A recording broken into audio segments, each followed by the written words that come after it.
banyak dengar dari teman-teman, walaupun ini kan baru mulai ya, baru ibaratnya baru pada submit nama capres-cawapres. Tapi mereka udah kayak gue golput aja deh. Gue terus terang sebagai katakanlah sesama orang Jawa Tengah, berani gue debat sama cawapres itu, berani gue. Itu, dan gue rasa kayaknya cocok nih untuk kita kuliti, khususnya yang revolusi. Iya. 99 Revolution. Mas Awi yang apa?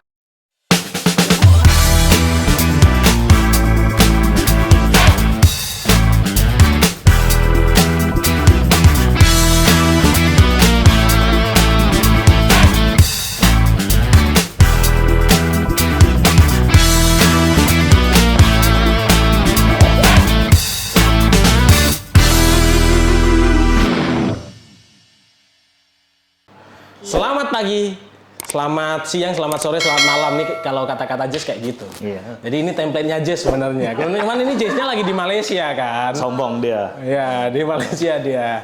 Kita Halo. kangen Kita kangen sama para lupa kan? Nah, jemaah hamburger.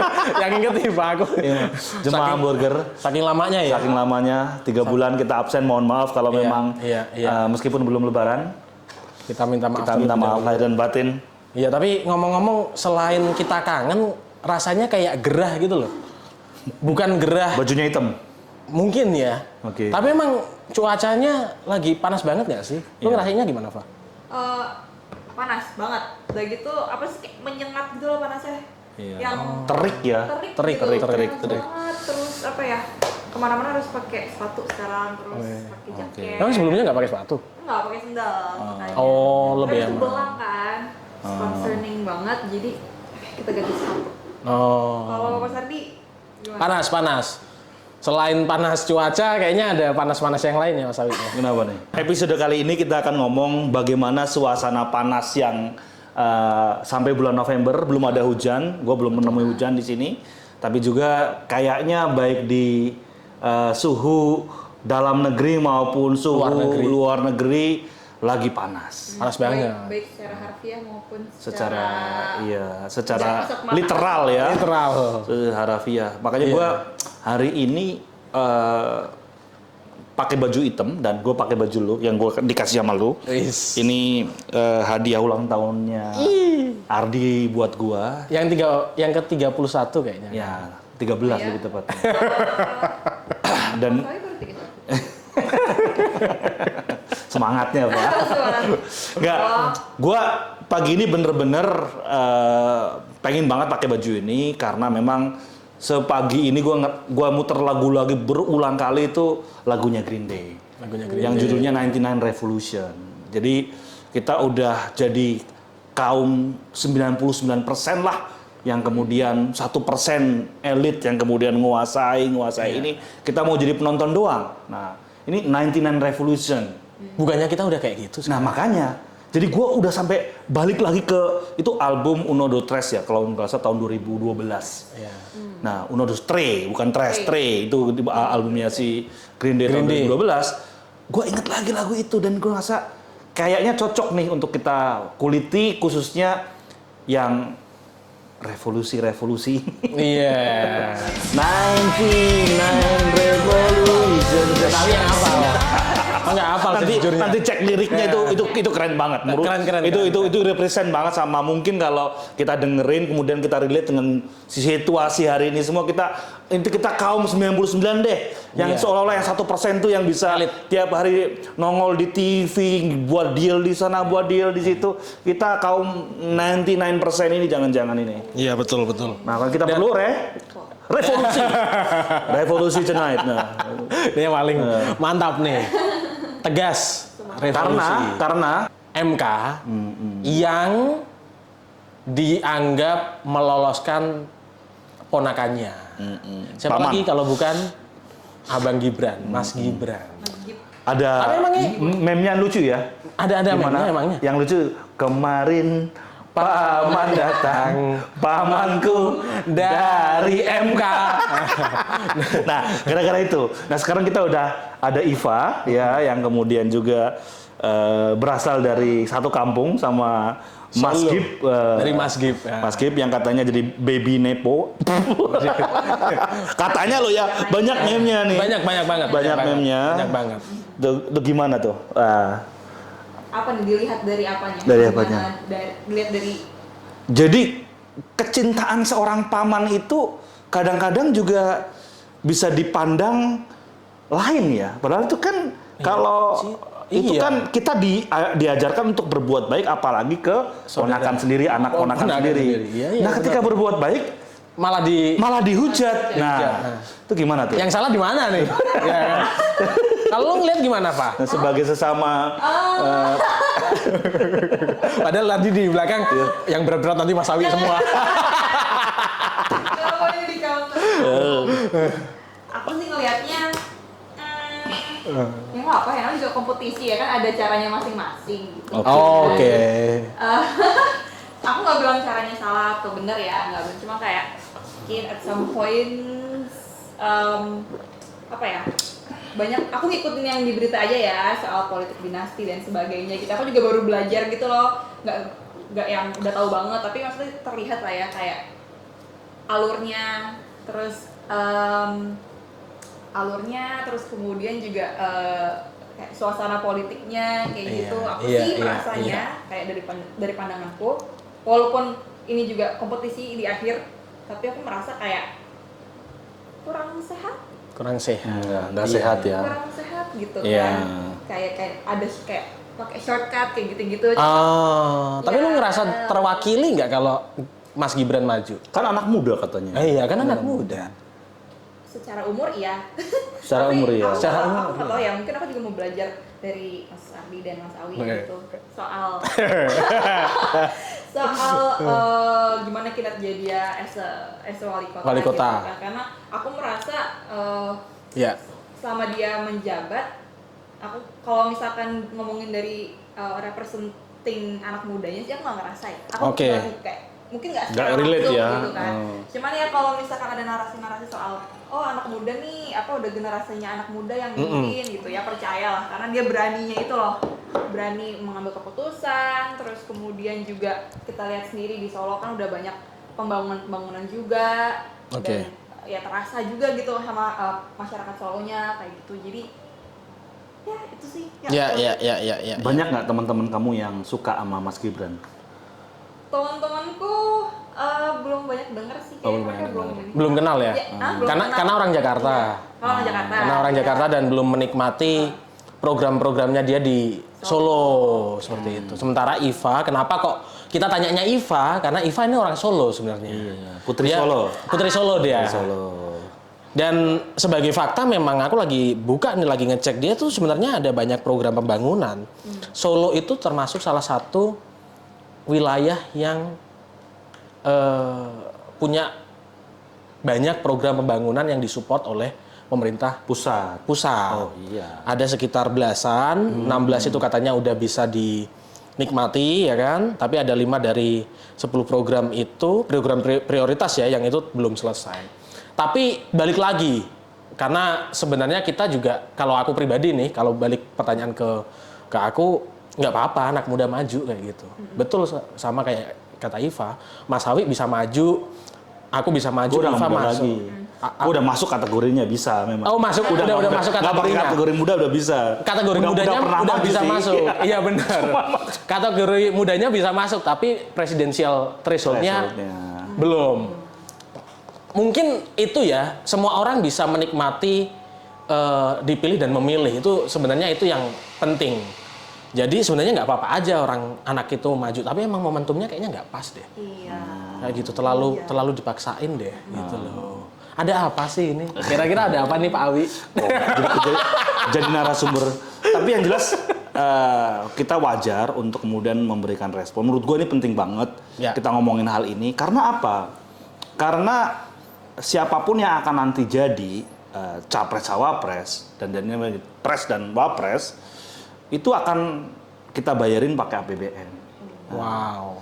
kita bayarin pakai APBN artinya dia akan hidup, kita fasilitasi gitu ya dari uang pajak kita dan semuanya, sehingga kita concern apakah orang-orang yang akan kita pilih itu kompeten atau enggak. Itu kalau ngomong kualifikasi standar ya apakah dia kompeten, punya kapasitas, punya integritas, apakah dia cukup katakanlah juga mewakili katakanlah kepentingan publik ya atau tertentu. Yang paling problem kan sebenarnya tentu yang sekarang lagi ribut di MK ini.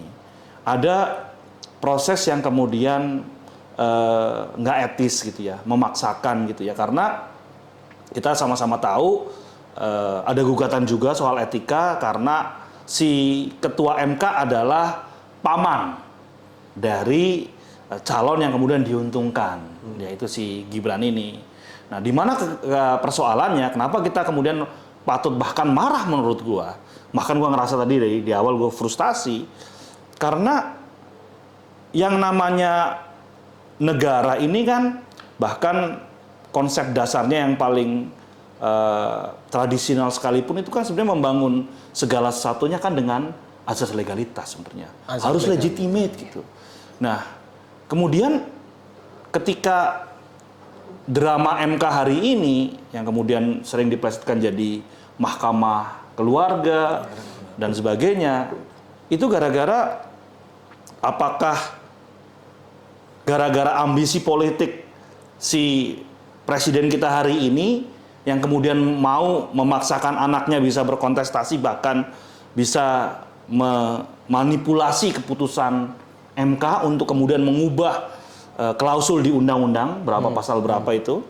Dan ini kan legitimasinya jadi dipertanyakan. Ini dasar negara hukum yang semuanya harus legitimate. Nah, ini lagi mainkan secara sewenang-wenang sama kekuasaan yang kemudian bisa meneruskan, nggak tahu baggage-nya Jokowi apa sehingga kenapa harus diteruskan melalui anaknya. Nah, ini yang harus kita lihat nih. Karena apa? Kemarin gua ngutip ada dua nih, satu Sukidi di Tempo. Dia satu nulis, satu lagi gua ngutip Mas Eep ya di salah satu media sosial yang Sukidi bilang bahkan dia nyebut Jokowi itu sebagai Machiavellian Jawa. Machiavellian itu dia adalah kalau teman-teman pernah ngomong soal realis ya, dia bapak realis gitu, perspektif di politik gitu ya, bagaimana power tuh harus kuat gitu. Nah, biasanya orang-orang Jawa atau mungkin kalau kita lihat di Orde Baru atau mungkin zaman Soekarno itu nggak langsung gitu ya. Nah, ini Machiavellian, udah nggak malu-malu. Nah, udah nggak malu-malu lagi. Maka gue ini kita orang Jawa udah hilang nih rasa nggak pakai katakanlah apa namanya filosofi belangkon gitu ya, yang kemudian ngomongnya di belakang gitu. Ini kagak. Ini langsung nih. Gue mau majuin anak gue. Di depan ngomongnya apa? Oh enggak belum cukup. Nyatanya iya. Oh enggak berpolitik. Iya. Enggak suka ini ya. Ini kampret ini. Katanya cebong. Oh iya cebong. Kampret cebong. Maksudnya gini. Jadi kita menurut gue terus terang secara pribadi, gue marah dengan situasi kayak gini karena apa bedanya negara yang benar konsepnya adalah konsep legal ya, yang kemudian menjadi justifikasi berdiri satu negara tuh setiap keputusan legal, sama organized crime. Iya. Organized crime kalau di dalam konsep itu dia nggak perlu namanya ada legal-legalan, siapa yang punya kekuasaan langsung dia bisa menentukan, bahkan yang semua legal itu bisa jadi acak-acak kayak gitu. Mungkin ada kepentingan publik kali. Nah, seharusnya di atas itu semua kan ada etika publik. Semua pasti ada kepentingannya, tapi harus di-guided sama satu etika publik. Misalkan yang kemudian orang pada bilang politik dinasti. Sebenarnya orang kalau usia di atas 17 tahun kan sudah punya hak politik. Political rights dia udah punya. Tapi untuk menjadi presiden kan ada syarat nih di undang-undang pemilu kita yaitu 40 tahun. Nah, kemudian ada satu gugatan di mana satu Almas siapa namanya itu? Yang juga mahasiswa kalau nggak salah. Oh, Almas ini yang siapa? ngajuin. Yang ngajuin itu. Anaknya Bang ya Boyamin Saiman. Nah, kemudian tentu ada kepentingan. Maka kepentingan apa yang mau disustain? Pembelajaran politik macam apa yang kemudian mau kita lihat kalau kemudian semua itu bisa terang-terangan seperti ini. Bang Eep bilang, mungkin dia muda. Iya. secara umur. Tapi dia mempraktekkan politik yang sangat purba, sangat tua, yaitu apa? Dinasti. Itu udah ditinggalin sama partai-partai modern. Ada konvensi, ada merit system, siapa yang punya kompetens, termasuk adiknya itu siapa tuh? Ya, Kaisang. gue nggak tahu namanya itu.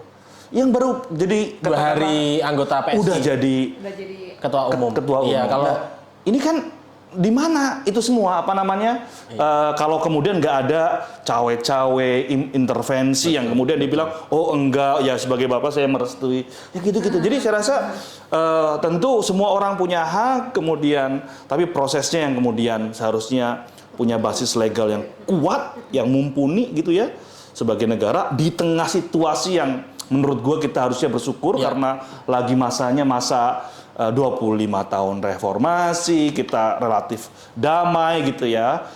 Kalau kita ngelihat misalkan kayak di Timur Tengah hari ini, Gaza dan sebagainya, harusnya kita nunjukin dong, makin beradab, makin bisa menciptakan katakanlah generasi-generasi emas dengan nyontohin.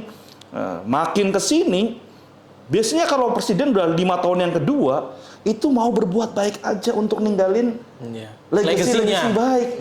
Ini makin lama makin ngurusin keluarganya aja nih, malah mau bangun negara keluarga Republik Indonesia. Iya, udah cukup lah. Ntar masuk penjara lagi gue, tapi nggak peduli lah.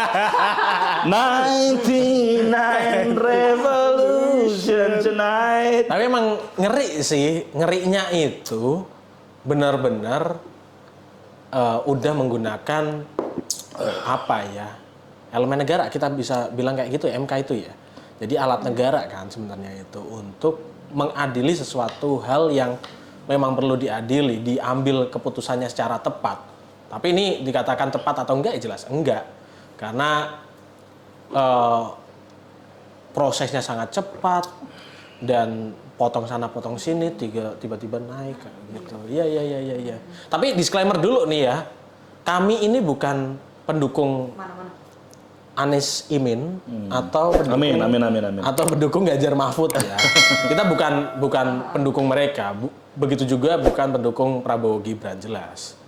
Kayak gitu. Tetapi ini yang kebutuhan-kebutuhan atau kepentingan-kepentingan publik ini yang perlu disuarakan. Nah, aku penasaran sama Iva sebenarnya. Anak muda itu kan sekarang kayaknya jadi komoditas kan ya. Jadi orang-orang pengen anak muda, kelompok koalisinya Indonesia Maju, koalisinya Prabowo itu juga gimana? Saya tepat nggak? Votersnya kan memang pemuda besok ya. Banyak pemuda. Banyak, ya? berapa persen tuh? Hampir 50. Iya. Hampir 50. Makanya sebenarnya kebutuhan anak muda itu apa? Kalau menurut lo? Aku ada jawaban sebenarnya. Tapi menurut lo ada hal urgent nggak sih yang harus dipenuhi oleh negara, terutama untuk anak muda? Apakah hanya bisa dilakukan oleh anak muda yang notabene-nya sekarang umurnya paling muda adalah Gibran? Kalau dari aku pribadi dan melihat teman-teman anak muda yang sekarang lebih vokal, kita butuh bahasanya space untuk kita lebih openly participate in politik. Iya, in the political process.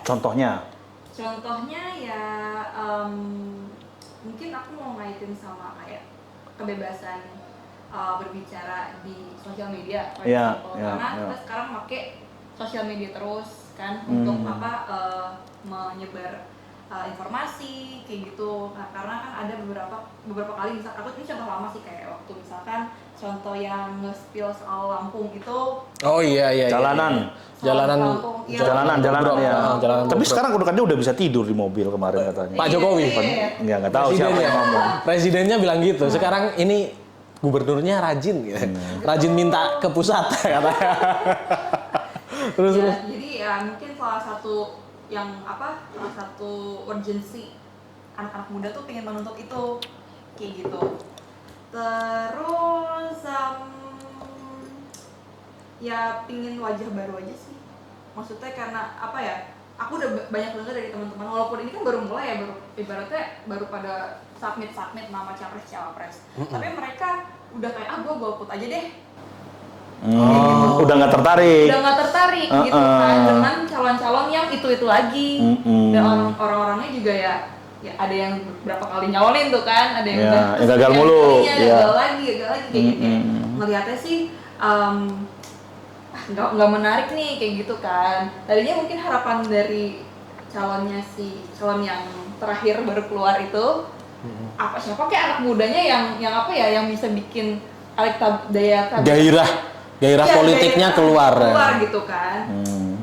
Tapi ya ternyata lemes anak mudanya keluar maunya itu lagi dari situ lagi gitu. Jadi mungkin apa ya, di tahun politik ini pinginnya sih karena tadi tuh yang Mas Ali bilang, kita tuh secara nggak langsung ngebiayain mereka kerja loh. Nantinya ya kan, kalau nantinya. Iya, sebelum dia kerja, pas lagi proses politik kan kita udah ngebayarin pemilu berapa triliun itu untuk proses masa itu. kita golput gitu, kayak itu kan sebenarnya biaya untuk kita bisa ikut bersuara untuk enjoyment kita juga kan setelahnya. Itu sih kalau concern yang aku lihat ya, dan yang terlihat. Iya. Menarik.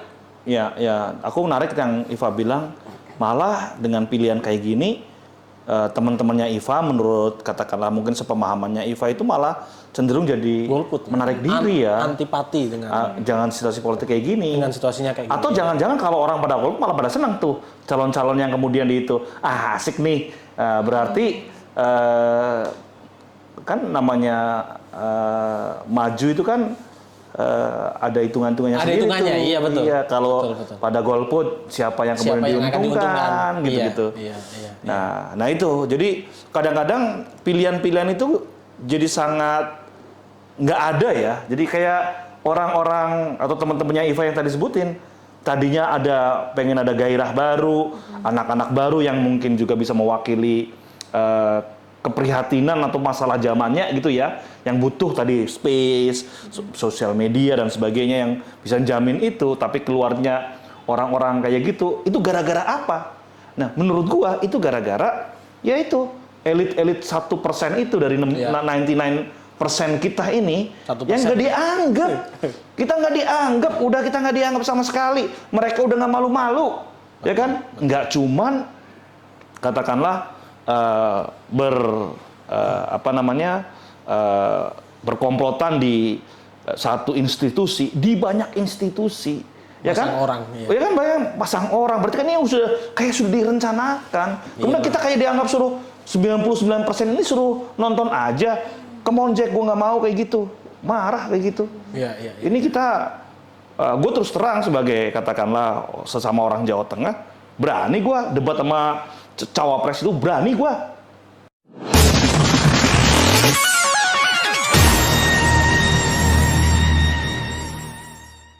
Serius. Iya. Kalau untuk ngomong soal gagasan atau apapun soal public virtue ya, keutamaan publik, siap gue. Gue siap. Iya. Tapi kita nggak mengesampingkan calon lain ya. Calon lain juga kayaknya kerjanya juga sama. Yang oke banget gitu loh. Kalau gue lihat ya dari calon-calon yang ada, capres maupun cawapres yang lain kayak gitu. Ya mungkin ada plus minusnya, tetapi nah ini plus minusnya bakal kita unboxing khusus. Nanti kita akan ada, ya kan? Bakal kita berencana ya. Kupas. Iya, khusus. Nanti kita akan punya program unboxing calon-calon. Unboxing, bener-bener nge-unboxing. Nah itu nantilah. Yang penting kita fokus dulu ke Gibran sekarang. Ya tapi kayaknya ada. Tapi gua kasihan sama Gibran. Kenapa kasihan? Kayaknya dia tertekan aja. Kasihan tertekan. Gua nggak tahu apakah itu by consent atau enggak. Kalau nggak by consent, dipaksakan kan berarti ada unsur perkosaan itu, ada unsur atau jangan-jangan dia menikmati yang kayak gitu tuh. Kita nggak tahu tuh. Kita nggak tahu perasaan orang lain. Iya. Tapi di sisi lain, gue jujur aja nggak suka dengan kondisi politik sekarang yang masih abu-abu ya. Aku ngelihatnya, contoh ini Pak Jokowi pertama kali mau ngusung Gibran kayaknya kayak maju mundur, enggak, tiba-tiba majuin. Di sisi lain Gibrannya sendiri tanyain, masih di PDI nggak sih? Gitu. Jawabannya apa? Saya sudah izin ke Ibu Ketua DPP, Bu Puan. Begitu juga ketika tanyain ke PDIP-nya, tanyain, gimana Gibran udah keluar dari PDI belum? Ya dipikir sendiri kan kemarin sudah pamit. Kayak nggak jelas gitu loh, paham nggak? Ada kayak semacam apa ya? Ya ini mungkin kritik juga ke partai politik. Kalau memang contoh yang aku lihat perbandingan itu dengan Budiman Sujatmiko. Budiman Sujatmiko pada waktu dukung si Prabowo, ya udah dia langsung dipecat atau mengundurkan diri. Pilihannya Dia itu gimana? dua. Dipecat jadinya. Oh, dipecat. Ya. Dipecat kayaknya. Jadi pilihannya cuma dua itu, dipecat atau mengundurkan diri. Tapi itu jelas gitu loh. Tapi untuk yang di Gibran ini kayak nggak jelas. Jadi gue ngelihatnya semacam ini kayaknya malah kayak dua kaki juga kayaknya ya. Cuman ya semoga aja enggak. Ya nggak jelas juga gitu loh intinya. Intinya nggak jelas. Yes, begitulah perpolitikan Indonesia sekarang. Tapi kayaknya ada yang rame lagi. IFA dong kan. Nah, Sarjana Hubungan Sarjana HI. Internasional. Iya. Ini rame banget. Rame ini dari- banget. Kita juga nggak bisa. Sempat dibawa-bawa juga kok waktu itu. Kenapa? Postingan lo ya? Postingannya yang digeret kemana-mana itu loh. Postingannya Gal Gadot. Gal Gadot, iya. Itu pertama. Iya tuh banyak banget, itu rame banget tau. Rame. Siapa kok kayak ketahuan nih like langsung dibuka, langsung. Iya benar, langsung di-spill. Jadi postingannya Gal Gadot itu I stand with Israel. Itu banyak yang nge-like itu artis, terus ya selebgram orang Indonesia, influencer. Itu langsung di-spill nih orang-orang yang mendukung Israel. Menurut lu itu nge-like postingan doang itu termasuk dukung Israel nggak sih? Menurutku sebenarnya ya bisanya nggak sengaja ya, dia aja kayak oh Gal Gadot nih. Iya, aku juga mikirnya gitu. Bisa jadi karena gara-gara Gal Gadotnya gitu loh. Tapi juga harusnya orang tuh jangan gitu lah. Emang masa sama sekali nggak ngeliat, jelas-jelas itu postingannya I stand with Israel. Kenapa masih di like juga gitu loh? Oh, kalau lu berarti nggak setuju ya? Aku sih nggak setuju. Maksudnya aku ya berarti mungkin bisa aja mereka kayak mendukung Israel. Oke. Tapi biasa kalau yang aku lihat dari keterangan mereka itu, mereka tuh meng-highlight pokoknya mereka mengutuk segala bentuk kekerasan, Iya betul. baik yang dilakukan oleh Hamas. maupun Israel, Israel. kayak gitu kan. Padahal mungkin kalau aku ngeliatnya ya situasi sekarang kan udah sangat udah jelas gitu, ini mass genocide, ini udah Iya, jelas. war crimes di mana-mana. Tapi kenapa kita masih stay netral in that sense gitu loh. Jadi mungkin netizen juga pada kecewanya di situ kayak gitu. Kemarin kayaknya Mas Awi itu juga nge-share yang soal ini ya, voting PBB itu deh Mas di. Oh iya. Itu gimana sih Mas? Itu ada satu resolusi di JE ya, di Majelis Umum ya, di mana itu selalu kita dari banyak resolusi tentang Palestina itu kita selalu menjadi main sponsor posisinya sebenarnya. Indonesia ya? Indonesia itu kalau untuk isu Palestina kita firm mendukung kemerdekaan, kemudian occupied territory ya, OT itu ya, tentang Palestina itu kita firm sebenarnya. Masih ada beberapa negara yang abstain dan juga menolak untuk kemudian resolusi untuk gencatan senjata ya, ceasefire dan sebagainya. Nah, dan itu yang kemudian menjadikan posisi ya negara-negara ketahuan siapa yang kemudian masih membiarkan gitu ya situasi ini terjadi dengan barangkali gitu ya konsumsi berita ataupun pasukan informasi yang mereka terima gitu, bahwa bisa nggak sih katakanlah saya balik lagi ke soal-soal legitimasi gitu ya. Israel tentu waktu diserang sama Hamas dia mungkin legitimate gitu ya untuk kemudian melakukan katakanlah pertahanan ya, tapi kemudian apa yang kemudian dia lakukan hari ini itu nggak sangat proporsional. Bahkan hari kemarin kita dengar ini kita harus kutuk bahwa itu kejahatan, ada kamp pengungsi juga di Rudal, rumah sakit di Rudal gitu. Dan ini tentu mereka punya alasan, yaitu soal-soal mencari Hamas ini. Tapi kan kita sebagai masyarakat sipil gitu ya, kita tentu mengutuk dua belah pihak yang menjadikan sisi kemanusiaan itu diabaikan, sisi kemanusiaan itu dilangkahi gitu ya. Mereka memajukan gitu ya kepentingan sekelompoknya saja, yaitu apa misalkan, ya udah, gue nggak mau misalkan kayak Israel tuh ada Hamas gitu, atau ini kan kemudian jadinya dikorbankan semua. Iya. Ini kan jadinya zero sum gitu, ada gua atau totally nggak ada Palestine bahkan. Ini kan masuk dalam kejahatan-kejahatan genosida lah, kemudian war crime dan sebagainya. Nah ini yang kemudian gue lihat arsitektur keamanan global itu sudah gagal berkali-kali, nggak cuma di kasus ini. Kita lihat Myanmar nggak bisa mencegah junta melakukan serangan pakai jet. Gitu ya ke Itu di sivilian, pesta ya itu ya? nggak bisa ngapa-ngapain. Iya. Sebelumnya apalagi yang nyerang sendiri Rusia di Ukraina kayak gitu, diem saja. Kemudian yang lain Syria waktu itu, Bashar al-Assad gitu ya, rezimnya di backup sama Rusia, akhirnya ISIS ya dan sebagainya yang terjadi di Syria, nggak ada yang bisa membendung. Artinya ini dunia lagi nggak baik-baik saja, dunia lagi panas sekali hawanya gitu ya. Dan kemudian mendukung berdasarkan agama, etnis juga jangan lupa gitu ya. Bahwa di Palestina itu ada multi etnis sebenarnya. Palestina itu ada orang Kristennya, ada orang tentu banyak orang Islamnya, ada orang Yahudinya juga gitu ya. Tapi kemudian kan kalau kemudian kita falls under dukungan-dukungan sektarian, kan bisa jadi nanti perang agama, kan jangan sampai gitu ya. Aku nggak tahu. Propagandanya kan sentimennya sekarang agama. Ke sana. Kita harus hentikan perang. Stop war. Udah untuk dua sisi. Resolusi itu dijalankan. To be honest, gue appreciate sikapnya Menurutno. Cukup tegas gitu ya.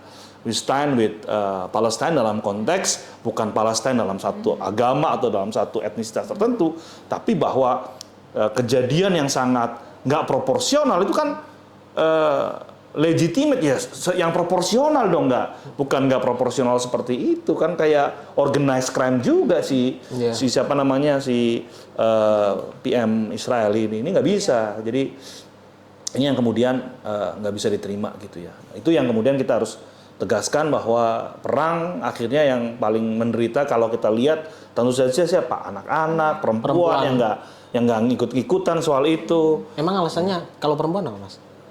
Ya ini satu kelompok rentan karena biasanya yang fighting yang itu kan laki-laki. Kalau by gender ya laki-laki yang berperang. Akhirnya siapa yang ditinggalkan di rumah, yang ngurus anak-anak, yang kemudian menanggung resiko perang. Gue nonton film di Women at War ya, atau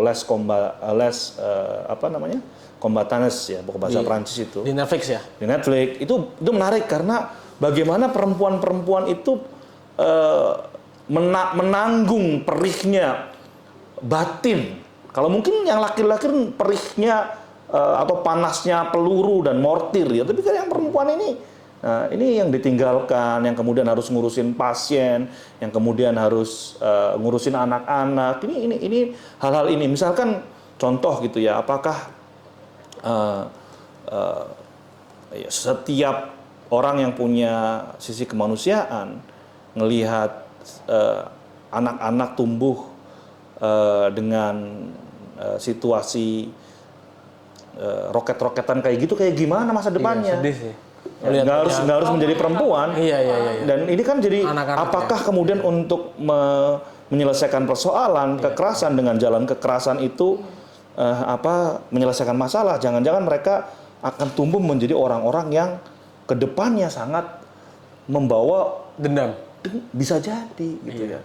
Maka di sini gue mengapresiasi Gus Dur dulu mungkin nggak populer gitu ya, bahwa Gus Dur bahkan memang ya ini dajal banget, ini begitu horrible banget, udah nggak bisa kita terima pakai akal sehat serangannya. Tapi kalau kemudian nggak ada yang membangun, ngomong langsung ke pihak, akhirnya kan berkubu-kubu ini. Emangnya sekarang nggak bisa, Mas? Ya, kalau kita nggak punya misi diplomatiknya kan kemudian nggak ada saluran resminya gitu. Oh, berarti salah satu yang diusulkan Gus Dur pada waktu itu buka kedutaan, salah satunya supaya bisa ditegur langsung, bisa ditanya langsung maksudnya apa dan sebagainya. Itu memang politik yang nggak populer waktu itu, tapi ya mungkin itu sekarang juga nggak populer juga. Sama nggak populer, maksudnya dulu aja nggak populer, apalagi sekarang. Jadi maksudnya yang perlu kita pikirin adalah menghadapi kayak gini harusnya semua pihak menahan diri, utamakan jalur dialog. Udah ada waktu zaman-zamannya Yasser Arafat di PLO gitu ya, sama dulu zamannya Yitzhak Rabin dan sebagainya, ada solusi damailah dua negara itu. Tekanan internasional untuk kemudian gencatan senjata, perdamaian, putaran-putaran itu di sana ada beberapa putaran itu, gue lupa tuh dalam berita dulu waktu itu masih. Itu kemudian kita sadar bahwa yang namanya situasi damai itu adalah suatu kondisi di antara dua perang sebenarnya.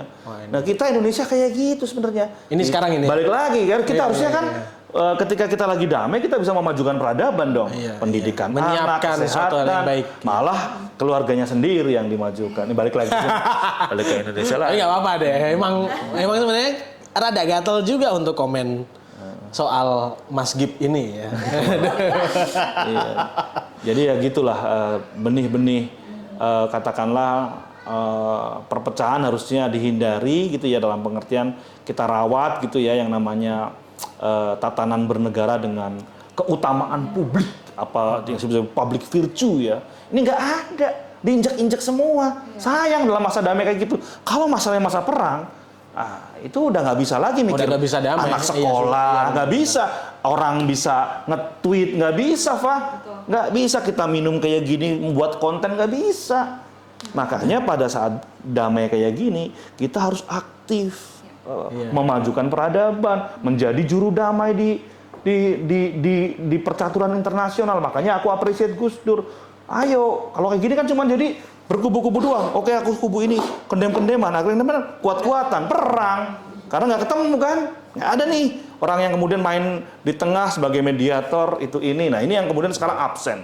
Makanya menurut gue tuh, gue nggak tahu sampai kapan. Itu absen atau terbungkam. Ya. For example kayak UN. Ya makanya gue bilang ini udah nggak ada nih. Gue nggak mendengar satu upaya apa. Putaran gencatan senjata, dibentuk putaran ini, putaran itu. Siapa yang kemudian jadi mediator?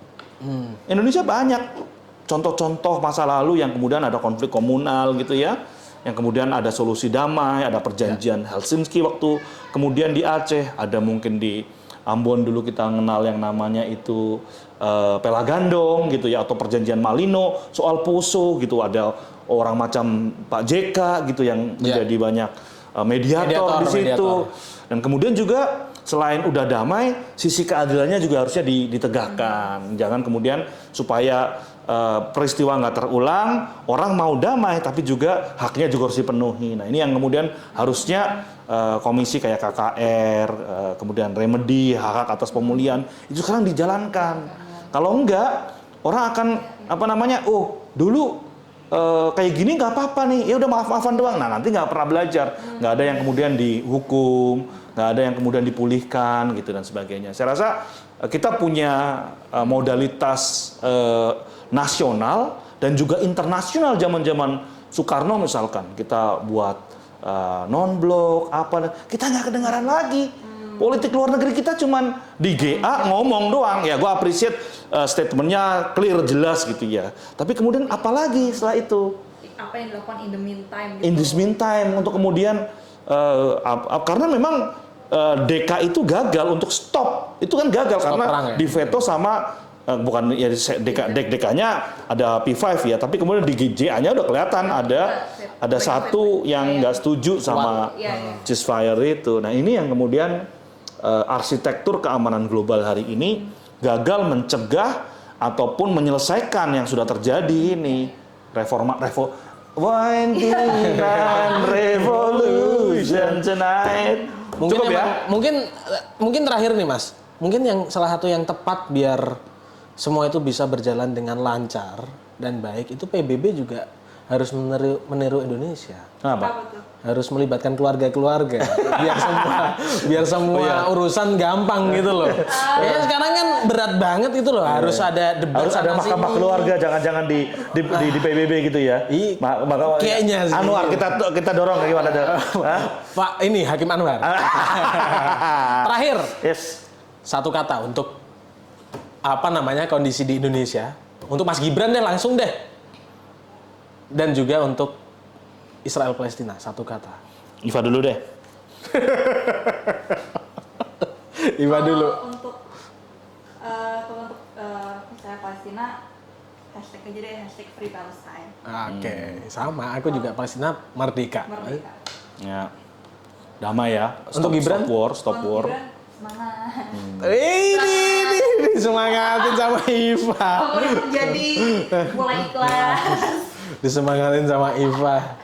Mas Awi deh, gue yang terakhir. Gua kalau boleh jangan satu kata boleh. Boleh. Ya, gue terus terang ngerasa sangat opposite sama profilnya Gibran ya. Gibran mendapatkan sesuatunya dengan sangat mulus, mudah gitu ya.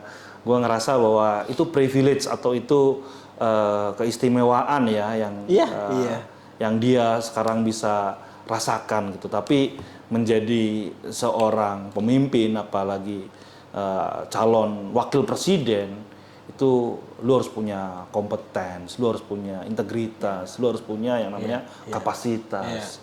Itu yang mungkin proses yang bisa katakanlah menggeladi itu semua. Kita nggak bisa cuman katakanlah percaya sama achievement yang kemudian semuanya instan. Tiba-tiba dapat. Tiba-tiba paman, tiba-tiba bapak. Ya gimana? Bahkan kayaknya sih bahkan gue dididik atau gue bahkan pernah ya dilarang gitu meskipun orang tua gue bukan siapa-siapa gitu. Kalau ada apa-apa jangan pernah katakanlah dikit-dikit orang tua lo. Bahkan kalau bisa lu berbuat sebaik-baiknya sampai orang pada nanya siapa orang tua lu itu jauh lebih keren daripada dikit-dikit paman, dikit-dikit. Gua opposite banget sih sama orang ini. Gua segala sesuatu gua gak gampang bagi gua. Gimana gitu deh. Jadi gua sama Gibran tuh gimana ya? Sorry tuh sih Jack. Sama-sama Jawa Tengahnya, sama-sama orang Jawa tapi sorry ya gua nggak seenak lu lah nasibnya. Mungkin kalau gua ngomong gua iri kali ya. Kalau aku untuk Gibran gentle deh. Udah. Gibran dan keluarganya gentle. Udah itu aja. Ngomongnya apa? A ya A, B ya B gitu ya. A ya A, B ya B. Kalau emang mau berkompetisilah yang sehat. Udah. Untuk Palestina sama kayak sama Iva merdeka. Thank you. Merdeka. Merdeka. Bye. In the next episode. Bye.